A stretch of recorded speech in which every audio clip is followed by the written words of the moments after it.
Thanks, ladies and gentlemen, for coming to the talk. Thank you for the kind intro. I've been doing this for about 20 years. This marks the 20th year for me in games. And I want to talk a little bit about company and character. I started way back when at Remedy, like employee number 17. We were building our first game at that point in time. A very small team. We grew that to about 140 people before I left. Shortly after I left, the company listed and has obviously continued to grow. Spent about 3 years running the worldwide studios for wargaming on the console and PC side, with about 2,000 developers in the beginning reporting up to me. And now, since last year, started an independent game company with some friends based in Helsinki in a satellite office in Cyprus. So seeing kind of companies of different sizes and studios of different sizes and different cultures, and I just want to share some thoughts on that as well. So character forms really, really early in human beings. I mean, psychologists will tell you, but by the age of 2 or 4, we're mostly formed, or kind of our internal kind of clock and compass is formed to a high degree. I think companies are not dissimilar to that. They form their character very early on. So in terms of character, I kind of just want to put this into quadrants. Let's say that the basic premise of performance for anybody, for an individual and organization, is based on 2 factors: kind of capability, competence in one way, and then character on the other one. So let's say you have terrible values, no internal compass, and you're pretty incapable. We don't really need to worry about you. You're going to be irrelevant. You're not going to have too much of a broad reach. You're not going to have a wide audience. You're not going to have a lot of people working for you. Irrelevant. If you have tons of good values, a great internal compass, and kind of a clear direction, but you have 0 capability. Unfortunately, there's a lot of independent studios who are like this, and the young kind of companies that have their hearts in the right place, but they don't have the capability to actually deliver. You have a very limited reach. Now, if you have great character, great competency, that can be very, very fruitful. There's no guarantees, but the odds are stacked in your favor. Now, the one I'm going to draw your attention to is what happens if you have great capability and competency, but you have a terrible character. This is like working with Dexter, right? So if you have somebody who's only kind of self-interested and only kind of motivated by their own goals, but has 0 internal compass, that's a very dangerous organization to be dealing with. I know many of us have kind of gone around the industry, and maybe you have partners, distributors, outsourcing vendors, publishers, whatever, or other studios doing co-dev. And when you get into that relationship and you realize that they fall into the dangerous quadrant, then the red flags go up. Okay, I'm not going to go too much into kind of what constitutes great character. This is compiled by some British professors from various universities. All I can say is we spent a lot of time thinking about how we want to work, not only what we want to build and kind of what the business is going to be and the strategy and the financing or whatever, but also what do we value? What kind of organization do we want to build? Where do we want to go? And out of these, I'd say, not really listed here directly, but one of the bigger ones would be transparency, because I think transparency goes to accountability as well. Transparency goes into integrity. And I think there's a humility about being transparent about what you're doing and how you're doing things. And that's very difficult sometimes to carry off in an organization.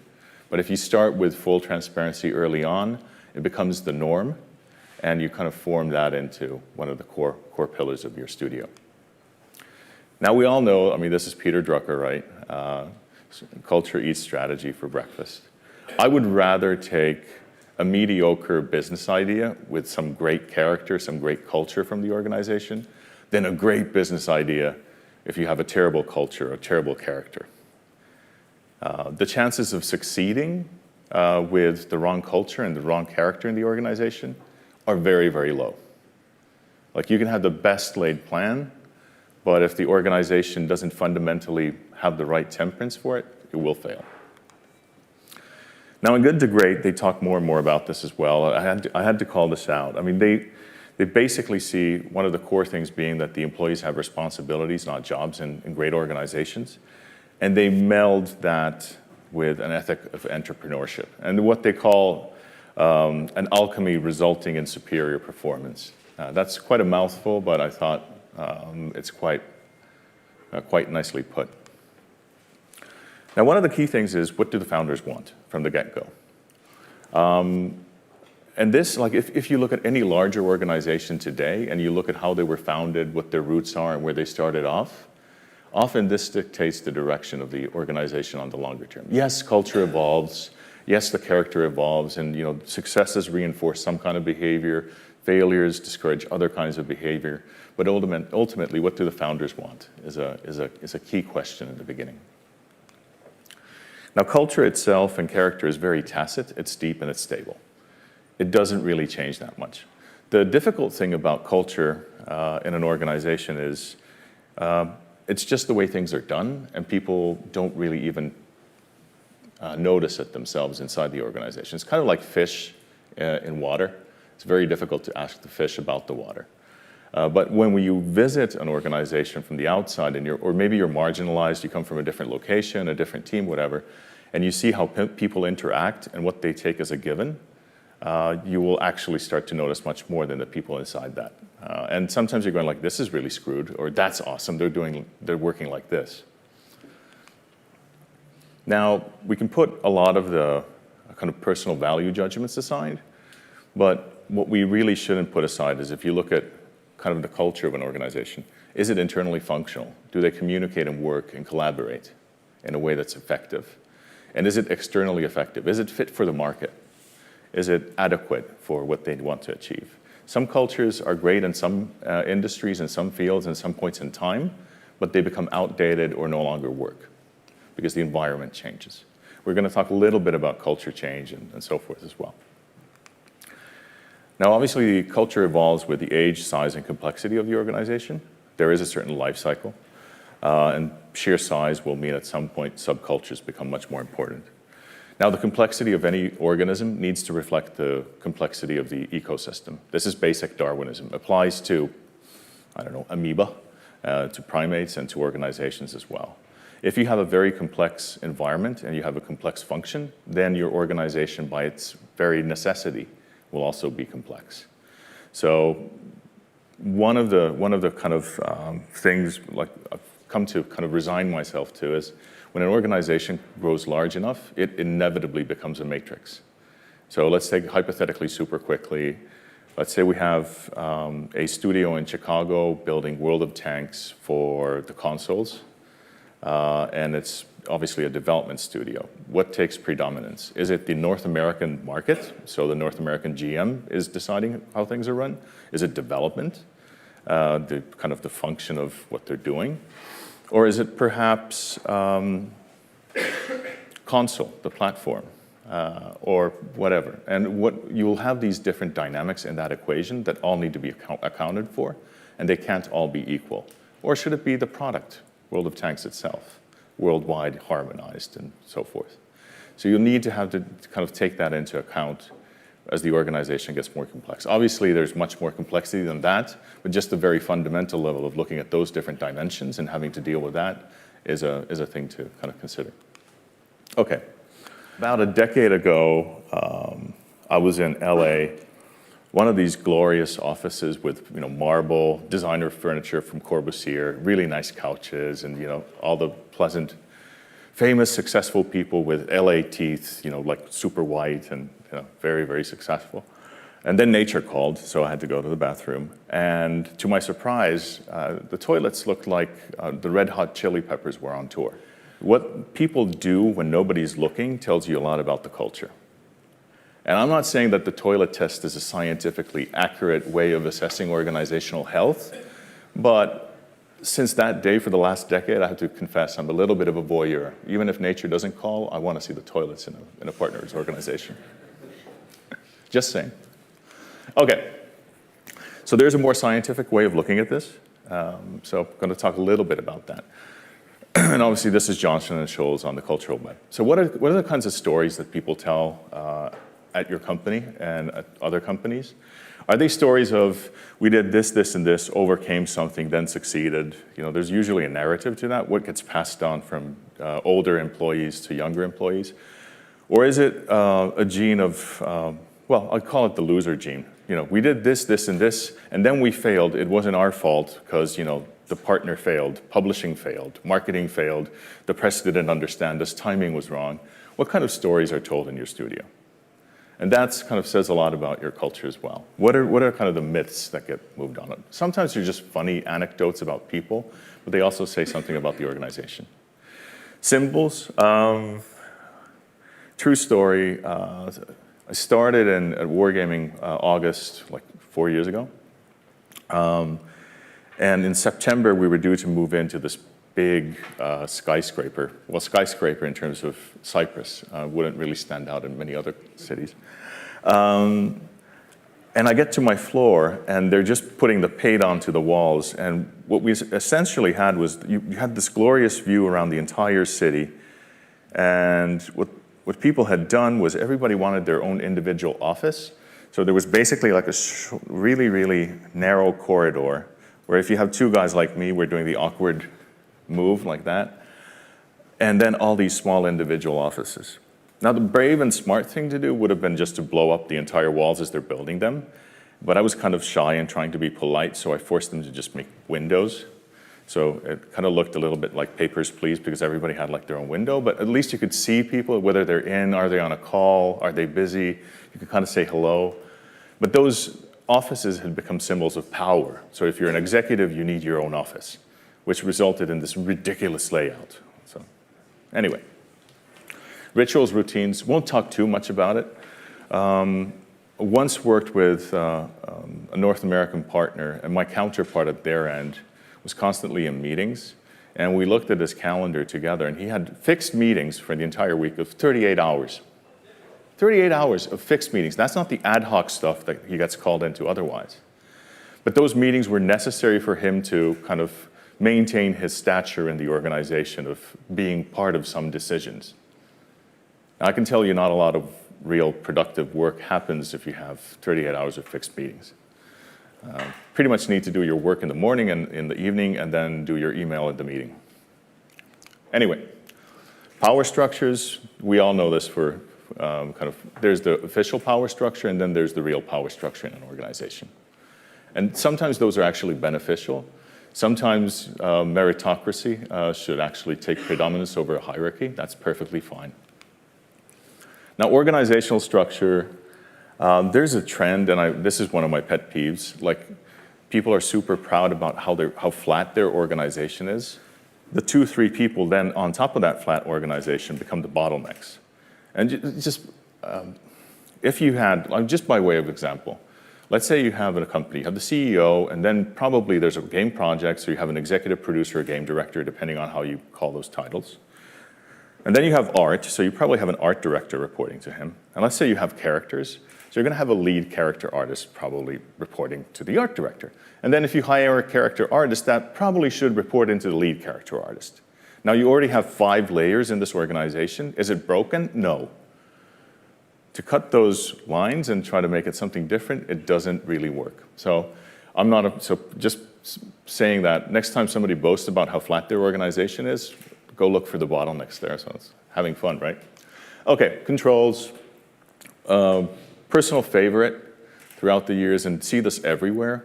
A lot of companies talk about teamwork. They talk about collaboration, yet they reward individual performance. So we talk about this, but the real thing where we're going to incentivize you, we're going to pay you for something totally different. And then you wonder why the behavior isn't what you talk about. So just kind of what are the rewards and systems of the culture? Okay, so our characters now, clearly, he has a skateboard, a bottle of beer, and looks like he smokes pot. So he's going through crisis. Companies and individuals evolve through either crisis or through determined growth. It's usually much less painful to go through determined growth. I'm not going to go into this too much, but organizations have kind of fallen into this paradigm of kind of different aspects of them. And these are not good or bad. I want Airbus to have tight controls. I want them to be very by the book. I don't want them to develop an airplane in an agile way, but maybe for a new innovative game project, that's a good idea.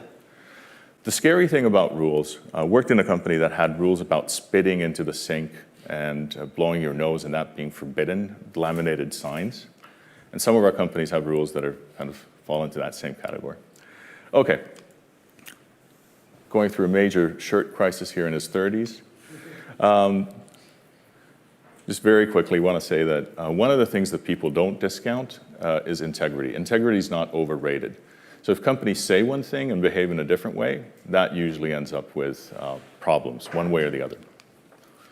Now we're going to play a little bit of a game. So these are like the three primary stakeholders that any of our organizations have.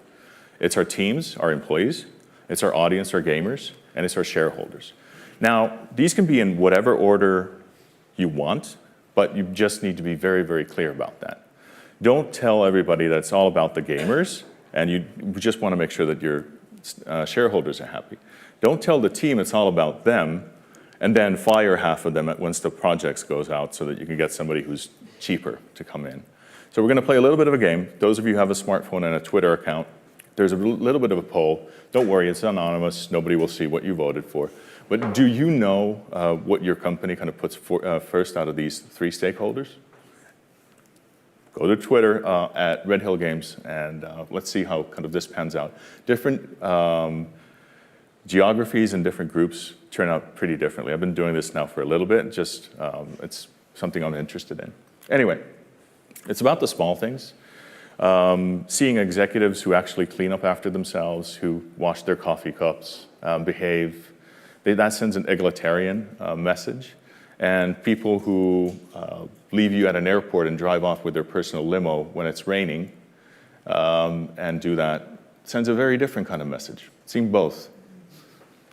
Okay. Obviously, our behaviors and kind of become our habits define us. We all know this. So steering culture is a very gentle thing. You build a system, you kind of move it forward. And you just like a little bit of a gardener, add a little light, add a little fertilizer there, and blah, blah, blah. And kind of reinforce the positive signals and get rid of and starve the bad signals. Won't talk about growth mindset and fixed mindset now, but this is something that obviously is very, very important for a successful organization, successful culture. Decision-making, usually, we get the right impulses, but usually culture slows down. The social dynamics, the historical dynamics, the power dynamics close and kind of make our decision-making processes much slower. And in a quickly evolving industry, that becomes lethal. Change management is more radical. Let's say you have some culture traits that are actually toxic or really, really unhelpful. It's very, very hard to do. And as soon as you stop pushing into a direction, the company will kind of come back, or the studio comes back to the equilibrium of what it had before. And unfortunately, many times, change management means changing management. Just saying. Okay, 50s, and we're in a kind of clear crisis point here as well. Unlearning is really hard. It's much easier to do a strategy change. It's easier to do a product change. It's really a lot easier to do a process change, whatever. But changing people's minds and hearts, even if they intellectually understand something, getting them to actually emotionally commit and to really see through is really hard. There are various, I read some books on this, there were various success cases. And the one that made me cringe was Procter & Gamble was very successful in changing the way that they run their manufacturing plants. They first rolled it out in one place and then demonstrated to other regions why this is better and so forth. It was a very successful change process. It took 15 years. 15 years. We don't have 15 years. So in most industries today, especially in games, we need to move much quicker, and we don't have time for slow change. Okay. Last but not least, we work in international teams, and the international elements of kind of different kinds of cultures and character come up. I just wanted to kind of compare a few here and kind of highlight some of the interesting things that you get there. Power distance, how comfortable are we with hierarchy, individualism versus collectivism? Are we uncomfortable with uncertainty or not? Is power important or nurturing important? Future versus short-term and so forth. This is Hofstede from mid-60s to mid-70s. He added short-term and long-term in the 80s when he was in Hong Kong, and then restraint and indulgence, kind of the hedonistic factor even later on. So looking at the UK and Finland, In terms of power distance and hierarchy, very similar. UK is more individualistic, which kind of seems rational. Masculinity, UK is much more masculine than Finland. So it's much more about power than nurturing. Now, if Finland's pretty low on this as 26, but if you had Denmark or Sweden, they would be like a 5 and an 8. So in terms of the Nordics, Finland's the bro. In terms of the world, not so much. So uncertainty avoidance, much higher in Finland than the UK. Long-term orientation, both countries are kind of in the middle. And indulgence and hedonism, we're pretty hedonistic. Now adding Russia to the mix, just to contrast things off a little bit. Hierarchy goes through the roof. Power distance is a staggering 93. Very collectivistic compared to the other two countries. Uncertainty avoidance, once again, goes through the roof. And these are available online. You can kind of compare different countries as well from the Hofstede group. But if you grow through a society that has a revolution every now and then, or you have to endure a Boris Yeltsin presidency, then uncertainty is probably not what you like. And much more long-term orientation and less hedonistic than the two other countries. Anyway, a few books that I can recommend. The culture code out of these ones is really good about really highly effective, good teams. Leading by character and competence is more about managing yourself, but I think it applies to kind of looking at organizations as well. The one that I'd say, The Road to Character, is more of an audiobook experience where you're on the treadmill or in the car. It's a little bit more about certain individuals and kind of their character throughout history. On that note, I'd like to wrap up, and we should take a look at the poll and see kind of if you guys voted. So yeah, quick question is, since you're starting a new company, Matias, what have you done differently this time in terms of setting the company's character than before? Yeah, the beauty of it is, like, when you start from scratch, you can take a lot of the things that you liked from the past, and you can leave a lot of bad things behind. And then, unfortunately, you have to take one or two things that you don't like, but there's nothing better. Hello, Jira. So, yeah. So for us, just in terms of like the basic infrastructure, starting from scratch to use Slack very actively to get rid of a lot of the email clutter, which turns out to be nobody really reads it. Getting rid of a bunch of meetings that are unnecessary and just doing ad hoc stand-ups. And then also full transparency, like I said. So we stole the idea of objectives and key results from Google. So that's kind of our only report that we share with the board, that we share with the team, that we share with the management. So we're all looking at the same facts. There's no obfuscation. I think it'll work, at least certainly works now, but let's see how long we can keep this full transparency going. That's certainly one of the things we changed, for sure. And while looking at the poll, today, wow, okay, so very different. 80% would put the team and the employees first. That's actually the bucket I fall under as well. But very different to results, for example, from the Czech Republic from last week, where wasn't anything like that. So you can just look at the Twitter feed and see kind of how they voted. I also believe that putting the team first is usually not a bad strategy, because if you take care of the team, they take care of the gamers who take care of the shareholders. It's not the only way to look at it, but that's kind of feels natural to me. I've got a question. Are there any other companies outside of your own, either that you've worked with or that you're aware of, that you think do particularly well in terms of various character aspects? Anyone you kind of look at and go, that's aspirational for us, or people should be more like that? I really like the company culture, for example, at Seriously, the guys behind Best Fiends. Really lean, very open, very hardworking. I mean, it's probably a cliche to say Supercell, but very, very kind of familiar as well with that kind of culture. There's been some cross-pollination between these, so it kind of worked with people from both, so it kind of feels natural. We're an international team with 8 nationalities already, and even in a small startup. But I'd say kind of our management and basic philosophy would gravitate more from a Nordic nurturing kind of We all want to collaborate. We don't need to compete that hard. You know, it's more about kind of more touchy-feely, more feministic than masculine power base, certainly. I mean, it's interesting that those are both mobile companies. Yeah. Is it easier to have that culture in mobile rather than the kind of AAA console market? I think AAA console is also changing. Like previously, AAA console was very much about building a box product and then maybe doing some DLC. But the very nature of running a games as a service means that you need to be much more agile. You need to be much more data-driven. So I think in that way, kind of AAA is coming closer to what is seen as the virtues of mobile.